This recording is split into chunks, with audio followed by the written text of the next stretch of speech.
appointed ambassadors? Is it not the president's prerogative to appoint whoever he wants in any country?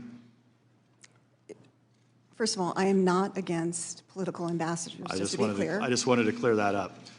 Now, can I yield to Ms. Stefanik? I need your permission. You may yield. Thank you. Ambassador, before I was interrupted, I wanted to thank you for your 30 years of public service, from Mogadishu to Ottawa to Moscow to London to Kyiv. I also wanted to thank you for hosting the numerous bipartisan delegations. I led one of those delegations in Ukraine. My questions today will focus on three key themes. The first is the role of the president when it comes to appointing our ambassadors. The second is long-standing corruption in Ukraine. And the third is aid to Ukraine. Earlier this week, as you know, we heard from George Kent. And I know that Mr. Kent is a colleague, a friend, and someone who you deeply respect. In his testimony, he stated, all ambassadors serve the pleasure of the president. You would agree with that statement, correct? Yes.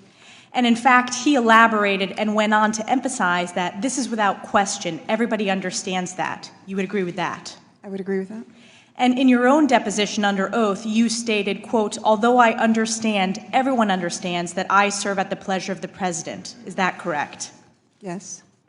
And just so there's no public confusion, you are still an employee of the State Department, correct? Yes.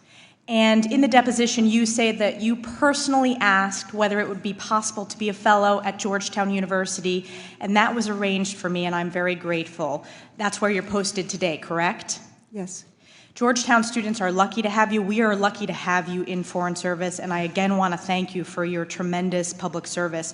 Shifting gears to corruption in Ukraine, in your powerful deposition, you described, quote, we have long understood that strong anti-corruption efforts must form an essential part of our policy in Ukraine, and now there is a window of opportunity to do that. And so why is this important, and why is this important to us? Put simply, anti-corruption efforts serve Ukraine's interests, but they also serve ours as well. Is that still your testimony?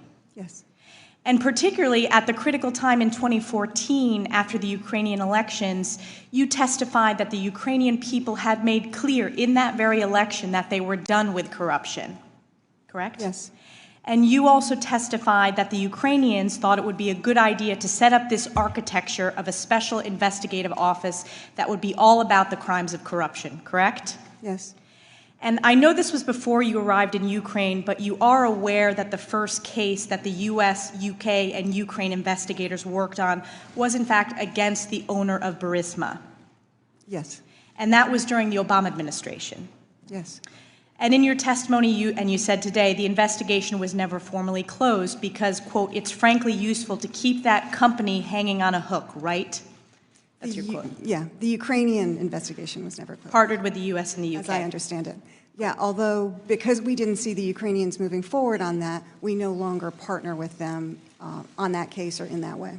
But let's take a step back. The first time you personally became aware of Burisma was actually when you were being prepared by the Obama State Department for your Senate confirmation hearings.